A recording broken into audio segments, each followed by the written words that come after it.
Hello and welcome to part 3 of the 1960s Japanese-made Univox U45B guitar amplifier project.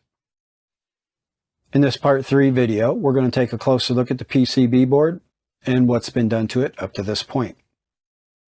These are the original electrolytic capacitors that have been replaced with these generic electrolytic capacitors. These are the original oil-filled capacitors that have been replaced with these generic yellow metal film capacitors. Both types of capacitors can be found at tubesandmore.com. These are generic capacitors. However, based on my experience with them, they're also a higher quality capacitor. I've never had an issue with them. The electrolytic capacitors function well in the power supply section and as cathode bypass caps. As cathode bypass caps, they sound decent, at least to my ears. The metal film capacitors also sound decent, and I've never had an issue with them leaking DC, whether new out of the box or otherwise. When I get a batch of either type of capacitors, their values/tolerances across the capacitors within the batch are always close, which is nice. And their size/form factor make them a good pick for a PCB board like this. Now, it always kind of bums me out when I have to replace the original oil-filled capacitors found in these older Japanese amps and whatnot. They sound excellent to my ears when they function properly. However, more often than not, I find that either the values have strayed way out of tolerance and/or they leak DC. In the case of this amplifier, the values strayed way high out of tolerance. Okay, enough of the kind of droll, dry capacitor moments. Time to move on to some resistor moments. These three kind of olive drab colored resistors are the original power resistors. Their values tested spot on. They function perfectly. No reason to replace them. However, their little buddies here, the carbon comp resistors, that's another story. Whole bunch of these guys misbehaved and had to be kicked off the PCB board. About 15 of them, if I remember correctly. Fortunately, I have a stash of carbon comp resistors that I collected throughout the years. And I went through that and kind of found the corrected values within about 10% tolerance, and I replaced them. So at least those are kind of original, which is cool. So that about does it for the top side of the PCB board. Let's flip it over to get a look at the bottom side of the PCB board. Now, I must confess I'm not the biggest fan of PCB boards overall. However, I do like a lot of the PCB boards I find in these older Japanese-made amplifiers and whatnot. They must have been made well. They've certainly stood the test of time, at least in my experience with them. I like them because you can work on them. They take heat. You can add components and remove components. You can use solder wick to clean up the traces, and the traces stay down, they don't pull up. Also, I've never had an issue with stray voltages across the board.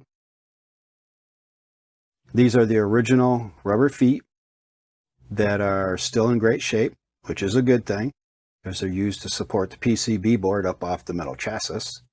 These two red wires here, they're used to transfer B+ from one section of the PCB board to another section of the PCB board.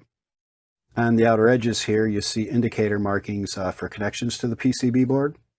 Let's zoom in a bit to get a better look at those. So epic zoom in moment alert. Take your motion sickness pills and hold on to your seats. That's not too bad, I guess. So you see K6, E, P2, G4, VR3, B3, B2, B1.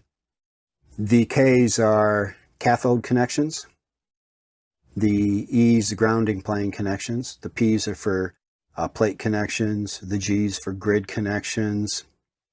The B's are connections to the PCB board for the power supply, B+.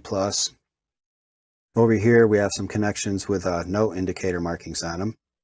I did make a schematic for this amplifier that shows all the PCB connections, PCB board connections, that is. And I'll be showing that in part 4. Let's spin it around and get a look at this. So, music amplifier model 40-5-10. That's the PCB board in this amplifier. And that about does it for the PCB board for now. And we are going to have an epic unzoom moment. Hold on. Before we end this part 3 video, I want to draw your attention to this terminal strip and 2 resistors. But before I talk about this, I'd like to say that whenever I work on an amplifier, I try to find a schematic for the amplifier, whether the schematic is required for me to perform the work on the amplifier or not. I guess I kind of collect schematics like other people collect keychains or something. But anyways, when I was searching online for a schematic for this Univox U45B guitar amplifier, I essentially could only find one schematic/circuit. I could find multiple schematics, but all the schematics contain the same circuit, and that circuit isn't a complete match for the circuit within this amplifier. One of the differences being this terminal strip and 2 resistors that's used to provide negative feedback to the circuit built on this PCB board. There's also other differences, and in part 4 I want to compare the schematic that I found online to the schematics that I created based on the circuit within this amplifier. So that ends part 3 of the 1960s Japanese-made Godzilla Univox U45B guitar amplifier project. Thanks for watching.